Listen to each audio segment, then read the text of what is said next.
Mes chers collègues, nous reprenons nos auditions ce matin et nous avons l'honneur de recevoir Monsieur Marc Angeli, ministre de l'Action, de la fonction publique, de la simplification, ancien député et notamment à l'initiative de la loi du 7 juillet 2023 visant à instaurer une majorité numérique et à lutter contre la haine en ligne. Monsieur le ministre, je vous remercie d'avoir trouvé le temps pour répondre à notre invitation. Vous comprendrez que cette audition est d'importance pour nous puisqu'il s'agit de réfléchir à ce qui vous a amené d'une part à proposer cette loi à notre Assemblée et d'autre part également, nous aurons l'occasion d'en parler, à être confrontés aussi aux difficultés de l'application de telles normes. Nous allons donc vous laisser la parole pour une intervention liminaire de plus de 10 minutes, mais bon, voilà, on est assez peu nombreux ce matin pour être flexible sur le temps. Sachez que voilà, on a 1 heure devant nous au maximum, puisque nous recevons dans 1 heure Madame Clara Chapaz, donc ministre chargée du numérique. Je vous remercierai également au préalable de nous déclarer tout intérêt public ou privé qui serait de nature à influencer vos déclarations. Et vous rappelle que l'article 6 de l'ordonnance du 17 novembre 1958 relative au fonctionnement des assemblées parlementaires impose aux personnes auditionnées par une commission d'enquête de prêter serment de dire la vérité, toute la vérité et rien que la vérité. Je vous invite donc, Monsieur le ministre, à lever la main droite et à dire « Je le jure ». Je le jure. Je vous remercie et vous avez la parole. Monsieur le Président, Madame la rapporteure, Mesdames et Messieurs, je suis très heureux et honoré d'être auditionné par cette commission d'enquête pour évoquer ma loi, sa genèse, son parcours. Aujourd'hui, beaucoup surfent sur le sujet de la protection des mineurs sur les réseaux sociaux. Pour des likes faciles, excusez-moi pour les anglicismes, je les déteste, mais malheureusement, ils sont intrinsèquement liés à ces activités. J'ose le jeu de mots sans vraiment s'investir ni proposer de solutions réalistes. J'entends beaucoup dans le débat public aujourd'hui Yaka Faucon, et étant donné que je me suis beaucoup intéressé à la question, je suis un peu irrité parfois par l'absence de fond. Et je suis très heureux que vous vous saisissiez par une commission d'enquête parlementaire de ce sujet. Ce n'est pas un sujet justement de communication opportuniste, c'est un combat sérieux, très sérieux, que j'ai porté depuis 2022, en réalité, la campagne électorale qui m'a amené à revenir à l'Assemblée nationale, parce que protéger nos enfants, ce n'est pas un trend TikTok, c'est une responsabilité que je mets au cœur de mon engagement politique depuis toujours. Je souhaite dire que je m'en félicite, ce qui compte, c'est que le sujet avance, et je vois qu'il avance, que notre jeunesse soit enfin protégée en enfance face à une sorte de laisser-faire, de laisser-aller, qui n'a que trop duré depuis une quinzaine d'années, et la montée en puissance, notamment des réseaux sociaux. Je souhaite aussi, j'y reviendrai, responsabiliser les parents, qui ont un rôle immense face au défi de la supervision de l'activité en ligne de leurs enfants. Par ailleurs, je souhaite préciser dès le début de cette audition que je suis auditionné en ma qualité d'ancien député et non en tant que ministre. Aussi, je n'aurai peut-être pas toutes les réponses à vos questions, n'ayant pas vocation à intervenir sur le volet purement technique de la loi et sur sa mise en œuvre par un gouvernement duquel je n'étais pas membre. La ministre Clara Chapaz sera devant vous tout à l'heure et pourra peut-être présenter les positions du gouvernement sur la régulation des plateformes au niveau technique. C'est plus sa partie et je sais qu'elle s'y intéresse beaucoup. Donc je me suis engagé personnellement pour la jeunesse et sa protection dans l'espace numérique, avec cette loi, dès le début de mon mandat en 2022, j'ai été donc à l'initiative de cette loi visant à instaurer cette majorité. Cette loi, c'est d'abord un engagement de campagne. Et je me suis aperçu dès 2022 que parmi les thèmes que j'évoquais dans mes réunions publiques, et il y en a eu de nombreuses, vous savez comment se passe ce genre d'élection, eh bien, il y avait une réaction physique des personnes dans les salles par rapport à ce que je disais, en disant il faut mettre fin à cette forme d'impunité qui existe sur les réseaux sociaux et sur le monde numérique en général, parce qu'ils sont en train de détruire nos générations futures. J'ai employé ces termes qui sont très forts. Je n'ai rien à changer sur ce que je disais en 2022. Au contraire, je vois même que ça va plutôt aller de mal en pis. Lorsque donc nous sommes arrivés à l'Assemblée nationale, j'ai commencé à travailler avec l'un de mes collaborateurs, sur comment on devait articuler cela. Et vite, on s'est arrêté donc sur une PPL. Et nous avons travaillé. C'est une intuition personnelle aussi et politique assez forte. C'est aussi le fait d'être un père qui, même si ses enfants sont tout petits encore ou assez petits pour être sur les réseaux sociaux, je les surveille, qui voit quand même les évolutions d'une société qui peut faire peur.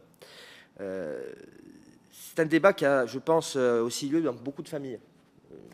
Moi, j'ai eu des tas de gens qui ont pris contact avec moi lorsque j'ai commencé à parler de ce sujet. Et je pense que c'est en plus un débat mondial, puisque d'autres pays, aujourd'hui, sont concernés par cette réflexion. Alors ensuite, j'ai échangé avec les associations spécialistes du sujet. L'Observatoire de la parentalité et de l'éducation numérique, Open, l'Union nationale des associations familiales, l'UNAF, e-enfance, et même des penseurs. Je tiens à remercier encore M. Koenig pour l'entretien que nous avions eu. Alors, aussi bizarre que cela puisse paraître, M. Koenig, qui figure parmi les penseurs les plus libéraux de notre instant, lui plaidait tout simplement pour une interdiction aux mineurs, tout court, et que les réseaux sociaux devraient être autorisés seulement à partir de 18 ans. Il m'avait expliqué pourquoi, mais je vous invite à la rigueur à regarder sur son blog le billet qu'il avait publié à cette occasion. Je suis aussi allé sur des sources anglo-saxonnes fiables, parce que on n'avait pas beaucoup de données scientifiques, notamment sur les répercussions psychologiques que pouvait provoquer la surexposition aux réseaux sociaux. Il y a un professeur américain qui s'appelle Jonathan Haidt, H-A-I-D-T, qui a été précurseur dans ses compilations d'études et de recherches du monde entier sur le sujet. J'ai très vite constaté que nous faisions face à un double défi de santé publique et de protection de l'enfance. Bon, les chiffres, vous les connaissez. La CNIL, à l'issue de ses travaux, a parlé d'une massification des usages numériques chez les enfants, avec des chiffres édifiants. 82% des 10-14 ans se connectent sans encadrement parental. Plus de la moitié des enfants de cet âge ont déjà été présents sur les réseaux sociaux, et le chiffre est édifiant. En moyenne, en France, les enfants ont leur premier compte sur un réseau social dès 8 ans et demi. 8 ans et demi. 70% des enfants regardent seuls des vidéos en ligne. Les risques, vous les connaissez: addiction, dépression, perte d'attention, perte de repères, inégalité accrue chez les plus jeunes. J'insiste sur le fait que les jeunes filles sont particulièrement exposées à certains risques, tels que le revenge porn, sont plus affectées dans le rapport à leur corps et à l'image qu'elles ont d'elles-mêmes. En outre, je tiens à souligner que le risque de santé publique précède désormais un risque de sécurité publique. J'ai beaucoup axé mes débats sur la PPL que je défendais en 2023 sur la santé publique. Or, cette loi, elle a été votée définitivement à l'Assemblée nationale le jour de ce qu'on a appelé l'affaire Naël. Et ce jour-là, nous avions observé une minute de silence en mémoire de ce jeune homme. Vous savez ce qui s'est passé par la suite. Des jours et des semaines de violence. La présence des réseaux sociaux dans ces manifestations qui ont tourné aux émeutes a été remarquée, et elle est aujourd'hui pas contestable.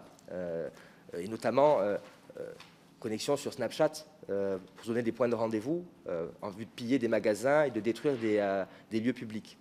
Je pense qu'aujourd'hui, il y a toujours le problème de santé publique, mais il y a aussi un problème de sécurité publique, de vie démocratique qui devient de plus en plus accrue, notamment par rapport à l'utilisation des réseaux sociaux. J'y reviendrai après.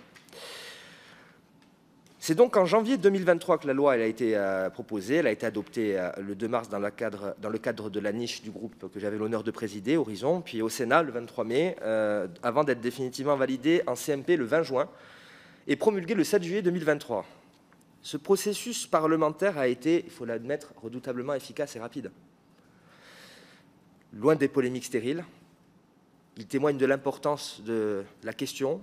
Et je tiens encore une fois à dire que les débats que nous avons eus à l'occasion de cette proposition de loi ont été clairs, simples. Il y a eu des votes unanimes. J'ai fait un travail d'échanges avec mes collègues en commission, également dans l'hémicycle, c'était quand même un travail parlementaire qu'on peut qualifier allez, de propre, de bien constitué. Le texte, il n'a pas été bâclé, il a été adopté donc en quelques mois. J'ai rencontré les grandes plateformes, à une exception notable, Google. Tout ont dit la même chose. Ah, monsieur le député, monsieur le président, ce n'est pas techniquement possible. Et c'est justement parce que les géants du numérique étaient passifs face à la multiplication de ces alertes que le législateur doit et prend la décision de réguler, même en l'absence de solutions techniques proposées par les plateformes, parce qu'il ne s'agit pas de brider la liberté, mais de poser des principes. Et je pense que la législation, c'est ça, poser des principes. Le député, la députée, il n'est pas là pour faire une étude technique, il n'est pas là pour déterminer par quels moyens ensuite on va faire ça.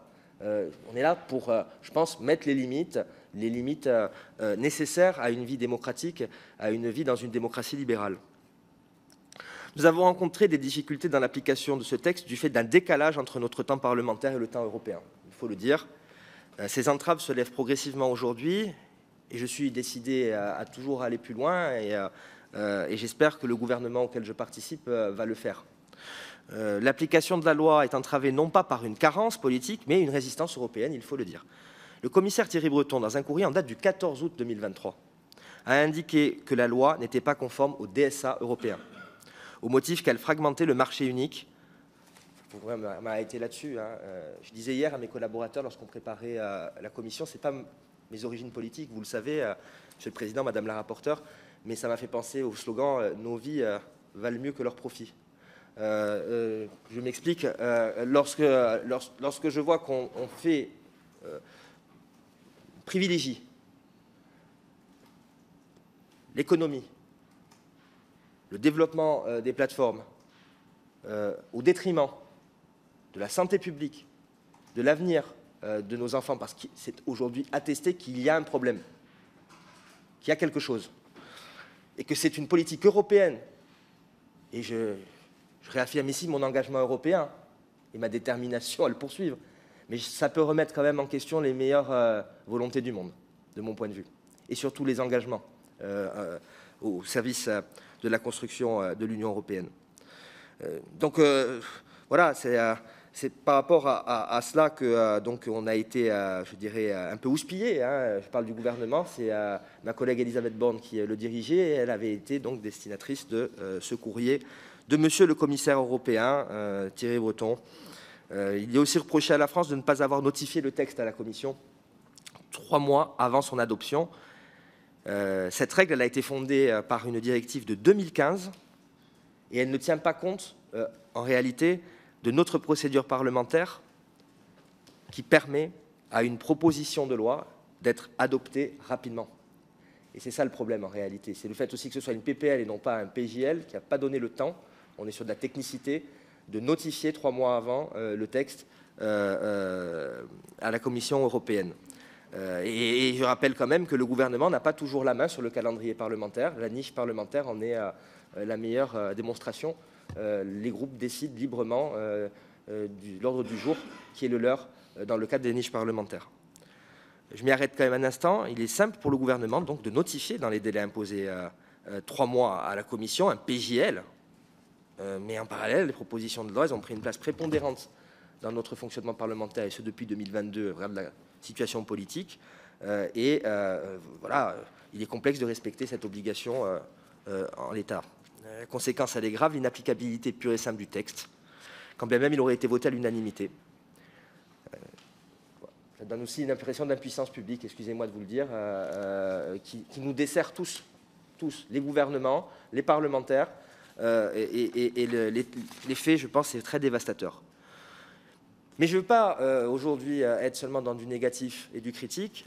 Les choses, elles bougent, et elles bougent dans le bon sens depuis, parce qu'il y a une prise de conscience qui, à mon avis, devient de plus en plus forte, parce que la Commission européenne travaille à une solution technique de vérification de l'âge à 18 ans d'ici juillet. C'est une solution qui sera renforcée avec le déploiement du portefeuille d'identité numérique européen prévu à l'été 2026. Et dans cette dynamique, plusieurs pays rejoignent la position de la France. Ça a été annoncé par ma collègue qui me succédera tout à l'heure en question au gouvernement cette semaine, suite à une question du député Vogetta.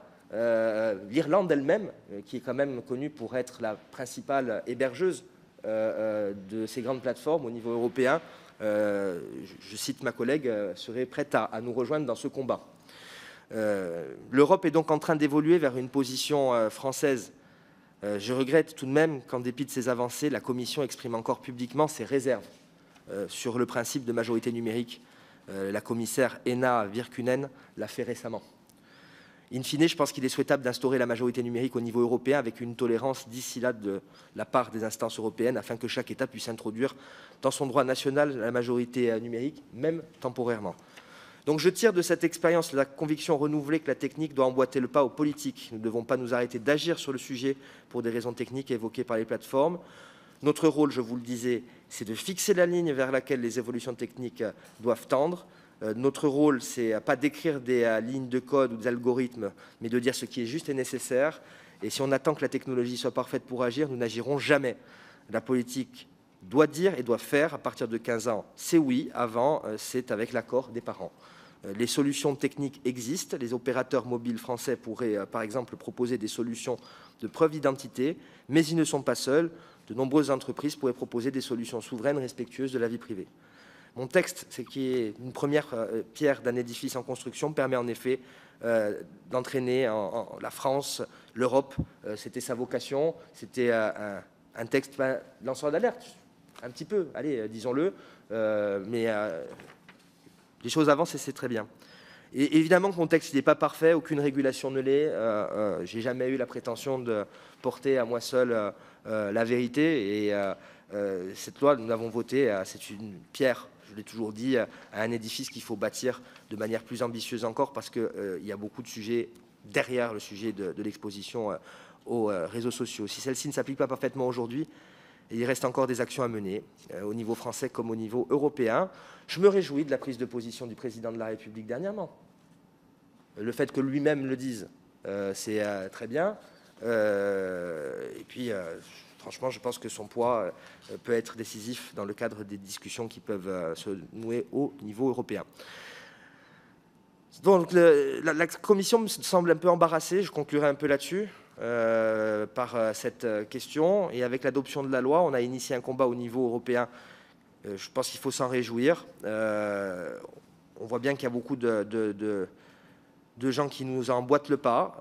En Allemagne, j'ai rencontré Markus Richter, qui est en charge notamment du numérique. C'est un haut fonctionnaire allemand. J'ai reçu une délégation de parlementaires britanniques lorsque j'étais encore président de mon groupe, qui souhaitait s'inspirer de ma loi.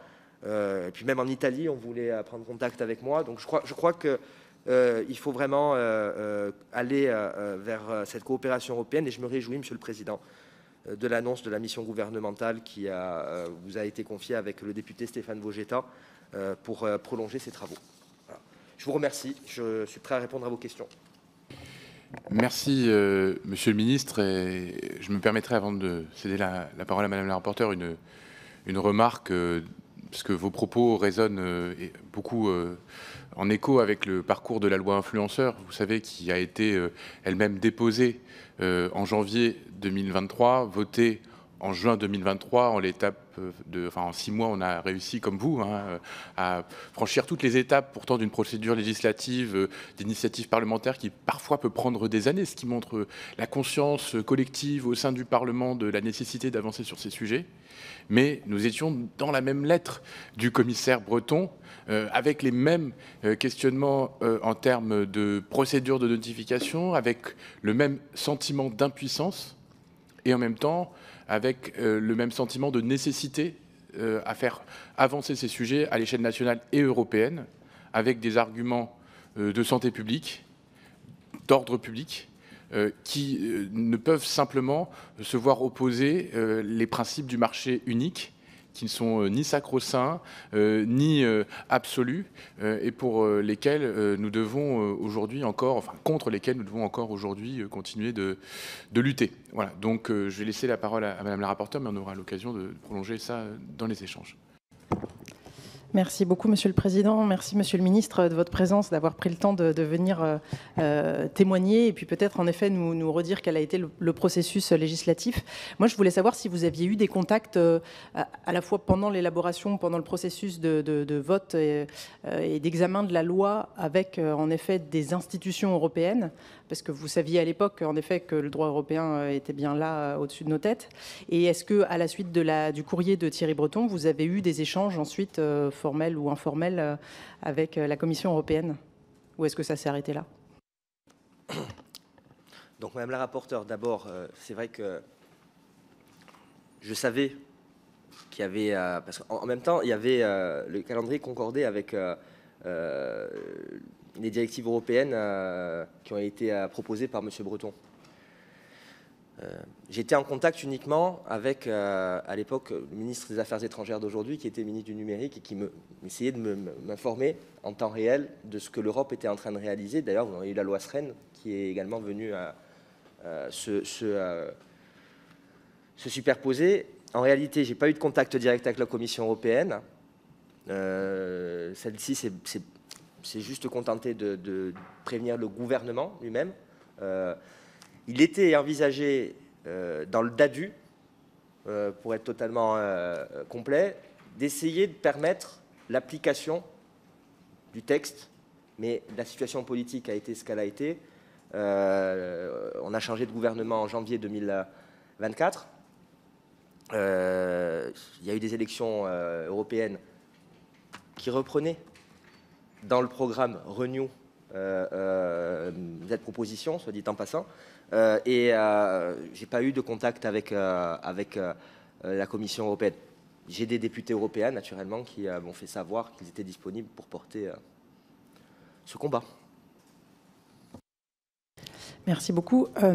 Sur le fond de cette proposition, qu'est-ce qui vous avait fait choisir l'âge de 15 ans, précisément? Ah oui, ça a été un débat, y compris dans l'hémicycle. Aujourd'hui, il y a quand même un fait, je vous le disais tout à l'heure, qui est particulièrement choquant, c'est l'âge moyen d'exposition. 8-9 ans. Enfin, moi, quand j'ai appris ça pendant mes travaux, donc après, il fallait choisir un âge. Alors, vous savez que normalement, c'est 13 ans. Avant 13 ans, c'est interdit. Donc déjà, il y a quand même un scandale. C'est que vous avez des enfants, des petits-enfants, parce que moi je pense qu'à 8-9 ans, on est un petit enfant, qui sont exposés sans surveillance à des choses particulièrement violentes. Donc 13 ans, normalement, ça devrait être respecté. Et après, de 13 ans à 15 ans, pourquoi? J'ai réfléchi. Je pense que 15 ans, c'est l'âge, normalement, où vous passez au lycée, si vous n'avez pas de retard dans votre scolarité. C'est la majorité sexuelle aussi dans notre pays. On s'est tous plus ou moins accordés où c'était un cap. Il y a eu le débat en commission, il y avait des amendements qui disaient 16 ans, même dans l'hémicycle. Donc, je pense que 15 ans, c'est un bon point d'équilibre. Voilà. Et je vois que c'est repris. C'est repris dans d'autres pays et que cet âge, en réalité, c'est un palier qui peut être intéressant. Merci. Et sur j'ai souvenir aussi qu'il y avait eu un débat sur l'idée qu'entre 13 et 15 ans, les parents puissent en effet donner leur accord. Est-ce que vous pourriez peut-être nous rappeler un peu ce débat? Je sais que ma collègue Sarah Tanzili à l'époque se posait des questions là-dessus. Qu'est-ce qui vous a fait opter pour cette option du 13-15 ans, de cette tranche d'âge pendant laquelle les parents pourraient donner leur accord? Bon, voilà, moi, en réalité, le texte, je ne voulais pas que ce soit un texte qui exonère le parent de sa responsabilité. Je pense qu'il y a la nécessité absolue de responsabiliser les parents. Le texte aussi, quand j'ai parlé tout à l'heure de lancement d'alerte, je pense qu'à travers le débat qui est en train de se produire aujourd'hui, votre commission, mais également les prises de position politiques des uns et des autres, il faut que les parents comprennent ce qui est en train de se jouer. Il y a quelques années, quand moi-même étais petit, regarder de la pornographie, c'était pas facile. Enfin, aujourd'hui, vous êtes assis à côté d'un gamin de 12-13 ans, en train de manger le dimanche en famille, et peut-être qu'il est en train de regarder juste à côté de vous.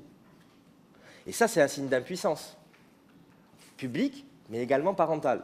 Donc, moi, je voulais que les parents soient vraiment associés à tout ça en donnant une autorisation. C'est-à-dire que la plateforme doit recueillir l'autorisation d'un des parents qui possède l'autorité parentale pour que le jeune homme, la jeune fille, puisse être sur le réseau social. Et que, accessoirement, le parent, une fois qu'il fait ça, qu'il vérifie quand même un peu ce qui se passe. Parce que... donc je voulais que le dispositif soit aussi un dispositif de responsabilité parentale. Et sur ce sujet des parents, en fait, ce qui est intéressant à voir, c'est qu'en effet, vous avez raison, le débat, on voit bien qu'il s'amplifie, qu'il est un débat extrêmement grand public, que tout le monde a son avis sur la question et que tout le monde se pose la question dans tous les foyers français, je pense.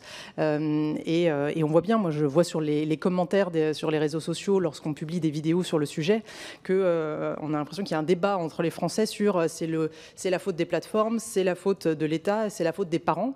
Est-ce que vous diriez qu'il y a un sujet de sensibilisation qui est peut-être pas assez développé dans notre pays, qu'il s'agisse des parents ou des enfants, mais est-ce que vous aviez pensé à l'époque à l'idée de renforcer le rôle, la sensibilisation dans les écoles et chez les parents sur ce sujet du numérique et puis des réseaux sociaux en particulier? Je crois que c'est...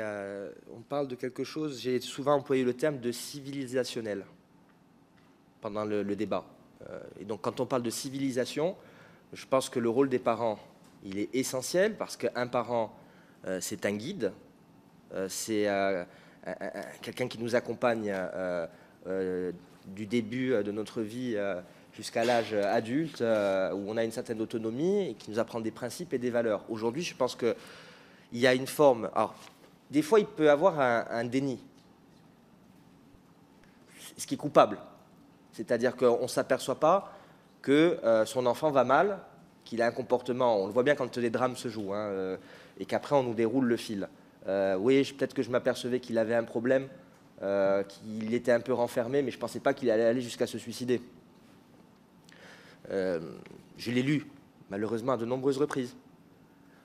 Parfois c'est le déni, mais aussi parfois c'est la méconnaissance. Et donc il faut que les parents sachent. Et je crois évidemment qu'ensuite, la puissance publique, notamment dans le milieu éducatif, doit aussi y aller, mais je pense, de manière très vigoureuse. C'est-à-dire qu'on est vraiment... Enfin, moi, je me fais beaucoup de soucis pour l'avenir. Vous enquêtez sur un réseau social en particulier, qui a une dimension géopolitique non négligeable.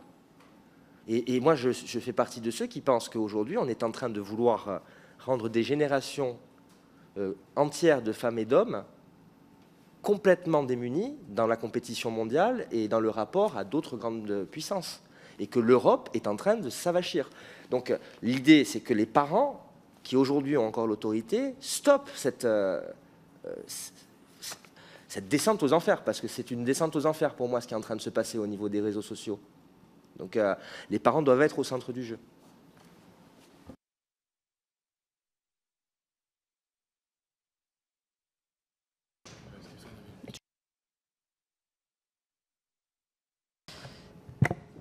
Merci beaucoup. Justement, sur le sujet de l'enjeu autour aussi des puissances et notamment de la Chine, qu'est-ce que vous pensez de la mise en œuvre du DSA ? On s'est rendu à Bruxelles avec le président de cette commission assez récemment pour essayer de comprendre où ils en sont dans la mise en œuvre. Et c'est vrai que je recevais par exemple un SMS hier d'une élue locale qui me disait mais la loi européenne, j'ai entendu parler d'un truc là qui s'appelle le DSA, c'est pas du tout mis en œuvre. Et en fait, on se rend compte en effet que, sauf à se plonger comme on le fait, dans l'évolution et la mise en œuvre concrète de ce cadre législatif européen, on peut avoir le sentiment en effet que c'est très long. Quel est votre regard là-dessus ? Bon, d'abord, le RGPD, il est sous-appliqué. pour les mineurs. Je veux dire les choses comme ils le sont, faute d'application d'âge faible. Le DSA, c'est des obligations de moyens, modération, transparence, mais c'est en réalité timide. Déjà sur le fond, et vous le disiez, il n'y a aucune notion dans le DSA de santé publique. Aucune. On est sur une vision vraiment qui, à mon avis, passe à côté de l'essentiel. Et puis les procédures sont d'une longueur. Encore une fois, c'est une ode à l'impuissance publique. Je pèse mes mots, hein. Je sais ce que je suis. Moi, ces décisions sont en réalité caractérisées par l'impuissance. Voilà. Donc, vous voyez bien, la procédure contre TikTok a mis plus d'1 an pour aboutir à des constats préliminaires. Des constats préliminaires. Donc, il faut sortir de la logique technocratique, bureaucratique, parce que je crois que derrière ça, il y a quand même une logique technocratique et bureaucratique. Et en plus, on parle vraiment de quelque chose qui n'est pas un marché comme les autres. Le numérique, il faut aujourd'hui le dire et le marteler, ce n'est pas un marché comme les autres. On n'est pas sur une industrie, on n'est pas sur du textile. C'est quelque chose de différent. Et le pire dans tout ça, c'est que si on regarde bien le DSA, il a été mis en œuvre et au final, son principal aspect, c'est d'empêcher qu'une législation nationale soit mieux disante que lui. Et ça, c'est inacceptable parce qu'il n'y a aucun dispositif opérationnel qui est proposé sur la protection des mineurs. Et donc, s'il y a un État, et voilà, vous en avez la démonstration à travers les textes de loi qui ont été pointés du doigt par la Commission européenne, accepte, si un gouvernement, un exécutif promulgue, ce qui est le cas des 2 textes, une loi, eh bien, il se fait tirer la manche en disant pop-up, vous allez au-delà du DSA. Donc je suis très critique vis-à-vis de ça, vous l'avez bien compris.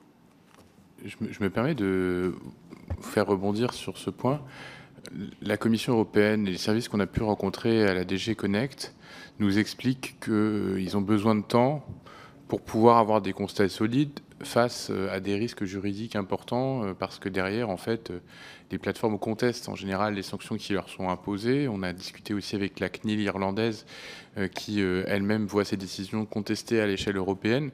Et donc la nécessité d'avoir la procédure, on va dire, la plus solide pour pouvoir aller, si besoin, jusque dans les plus hautes juridictions européennes. Et donc c'est ce qu'on nous dit pour expliquer le temps long. Et je pense qu'on aura l'occasion d'en parler sur un tout autre niveau tout à l'heure avec la DGCCRF. Quand des procédures, même en droit national, prennent du temps, y compris pour sanctionner les influenceurs dont on voit manifestement qu'ils produisent des contenus illicites, on nous dit bah oui, mais on a besoin de matériel, on a besoin de pouvoir avoir des sanctions. Et d'une certaine manière, c'est l'état de droit. Qu'est-ce que vous répondez à ça ? Je réponds qu'on ne fait pas encore rentrer le DSA en vigueur où on applique une période de tolérance, si vous voulez. Il faudrait que l'Union européenne desserre un petit peu l'étau sur les nations qui ont envie d'avancer sur la question. Moi, je pense que, d'abord, ceux qui vous disent on n'a pas le temps, il nous faut du temps, etc., ça, c'est le discours purement techno qui, en réalité, consiste à enterrer le sujet ou mettre la poussière sous le tapis.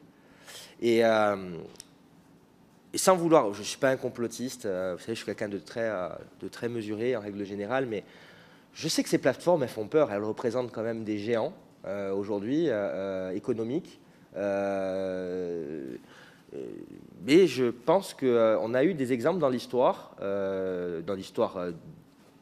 aux États-Unis ou dans d'autres pays, où à un moment, quand il y avait une volonté du pouvoir politique d'aller dire au monde économique, non, c'est pas comme ça que ça se passe, c'est le politique qui détermine la marche, et l'économique qui le subit, parce que l'économique n'a pas à faire la loi, n'a pas à empêcher le politique d'avancer, eh bien je pense que ce serait bien qu'on soit là-dessus. Puis je rappellerai quand même qu'on a eu quand même un exemple, en Nouvelle-Calédonie, on a eu une interdiction temporaire de TikTok. Hein.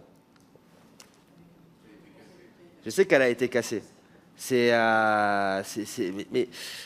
je crois voilà, qu'on devrait quand même à un moment voir ce qui se passe ailleurs.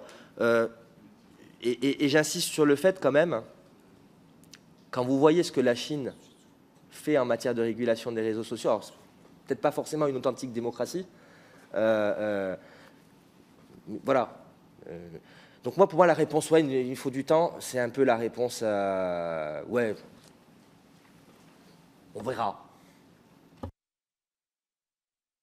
Monsieur Vogetta est en ligne, chers collègues. Oui, bonjour, merci Monsieur le Président, Madame la rapporteure. Monsieur le ministre, bonjour, merci d'être parmi nous pour cette audition qui vous ramène à un passé récent.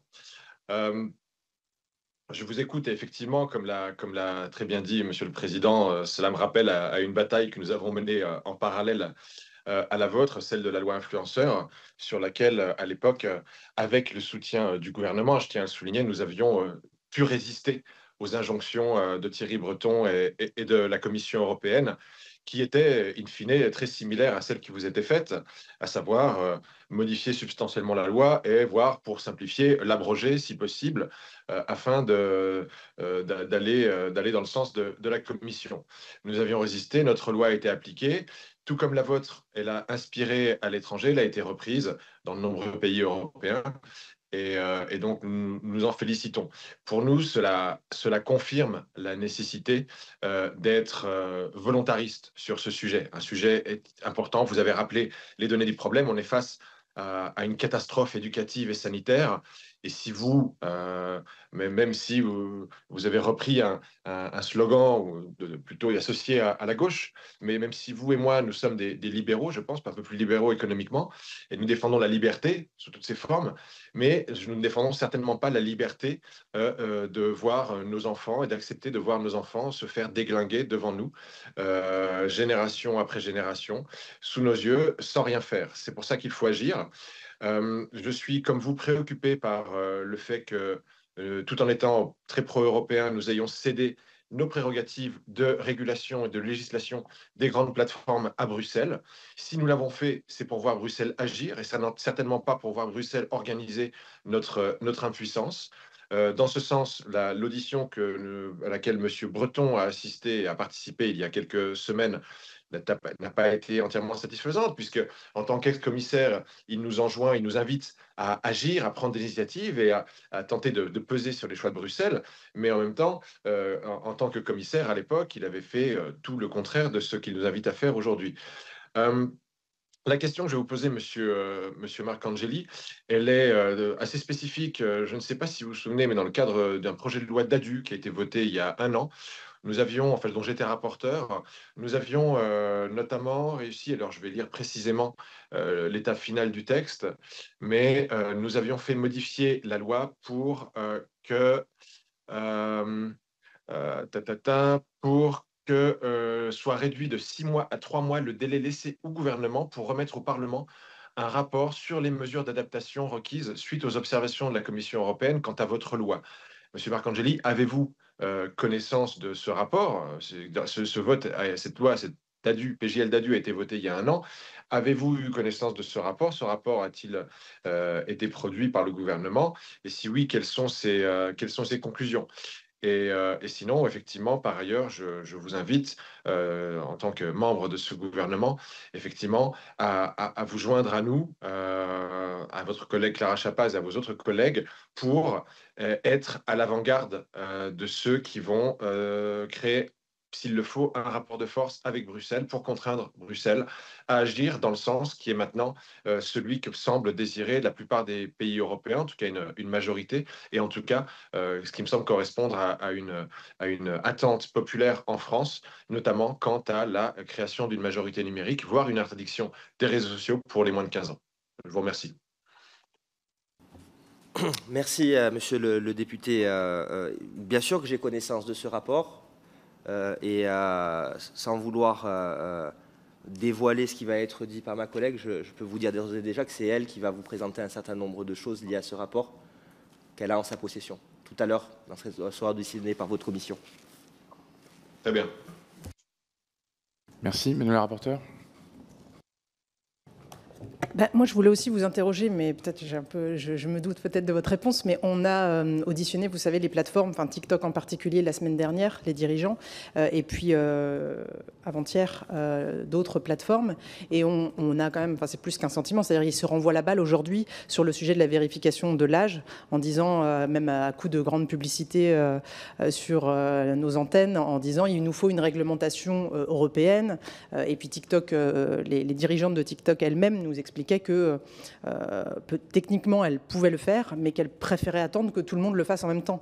Est-ce que vous avez le même regard là-dessus, sur le fait qu'en fait, ils se renvoient la balle, alors qu'en réalité, ils auraient tout à fait la capacité technique de le faire dès maintenant? Bon, tout ça relève de la tartufferie. Ces entreprises, ces géants ont les capacités techniques et technologiques d'assurer un contrôle. Plus personne ne peut croire au contraire de cela. Je pense qu'en réalité, il y a un marché. C'est aussi simple que ça. Il y a un marché, et ce marché, il repose aussi sur nos enfants, qui sont acteurs économiques au regard de ces grandes entreprises uniquement. Je continue de le dire, il ne faut pas laisser les entreprises, à un moment, déterminer leur champ d'action, parce qu'elles seront toujours plus orientées vers la rentabilité économique qu'autre chose. Il faut là aujourd'hui que le politique prenne la main. Voilà. Il faut le faire.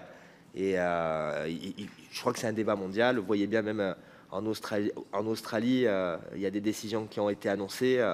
Je pense vraiment qu'on est aujourd'hui... et je crois que le temps joue contre nous, par contre. Hein, ça, il ne faut pas le perdre de vue. Parce que pendant qu'on parle, là, à bas bruit, je ne sais pas combien il y a d'enfants en France, alors dans le monde, qui sont en train de regarder un porno sur un réseau social, ou qui sont en train de regarder quelque chose de choquant, qui crée leur algorithme, et qui s'abrutissent.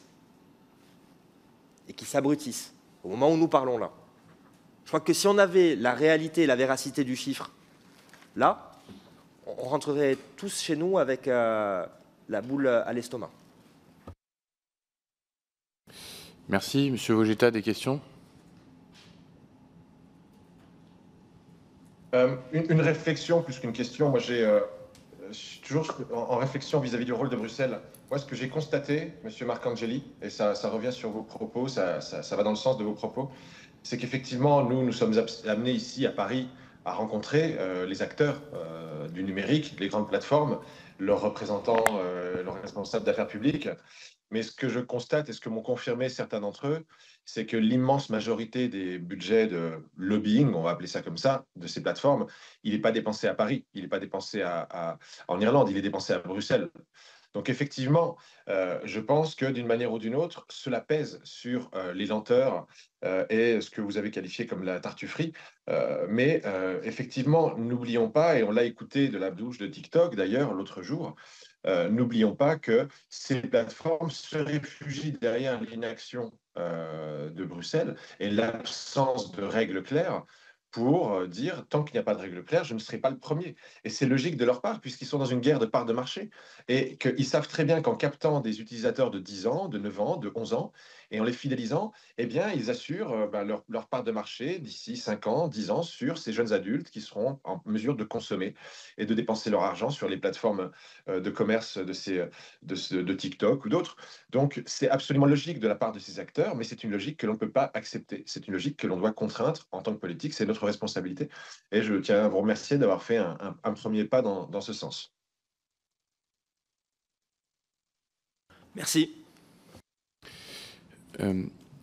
C'est une question plus générale, mais est-ce que vous ne croyez pas que le risque, même si on peut comprendre l'intérêt de... Enfin, parfois le discuter, parce que dans les auditions qu'on a pu avoir, tout le monde ne partage pas l'idée d'une interdiction en dessous de 15 ans, par exemple, des réseaux sociaux.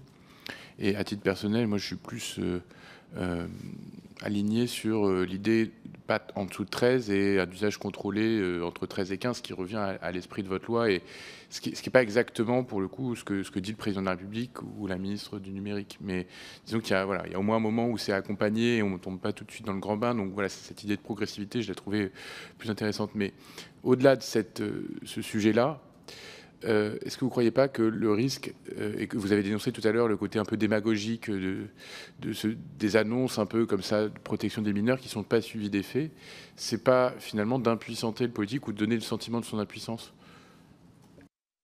C'est tout le sens de ma loi, en réalité. Moi j'ai voulu faire quelque chose qui tienne la route. Franchement, je le dis, au regard de l'époque que nous vivons. Si demain on devait tout interdire, pour moi, c'est pas réalisable. Voilà, je vous le dis avec toute la conviction, parfois d'ailleurs à une forme de désolation, parce que je pense qu'il y a certaines plateformes qu'il faudrait supprimer du paysage. Je le dis. Mais moi, ma loi, justement, j'ai voulu être dans une forme de réalisme et de progressivité, et notamment cette fameuse période 13-15 majeure, où la présence du parent, du responsable légal, aux côtés de l'enfant, a du sens. Et si on interdit purement et simplement, je pense que ça n'a pas un aussi bon effet que le dispositif que je proposais dans le texte. Voilà, c'est mon point de vue. Est-ce que finalement l'interdit est contourné quand on a entre 13 et 15 ans? Enfin, c'est même une question d'état d'esprit. Je pense que s'il y a une régulation, s'il y a une régulation intelligente et surtout un bon contrôle parental, entre 13 et 15 ans, on peut avoir suffisamment de maturité pour pouvoir y aller avec modération et sous contrôle. Je fais partie de ceux qui continuent d'espérer. Si on interdit purement et simplement, effectivement, ça va peut-être être de nature à créer l'effet inverse, qui n'est pas souhaitable. On cherche par tous les moyens à pouvoir y aller avant 15 ans. C'est l'interdit, et vous savez qu'on parle d'un âge, l'adolescence, où parfois aller à l'encontre de l'interdit, c'est quelque chose de particulièrement recherché. Merci. Alors, Monsieur Vogetta, plus de questions, plus de remarques? Madame la rapporteure, on va suspendre le temps d'accueillir la ministre Chapaz dans 9 minutes exactement.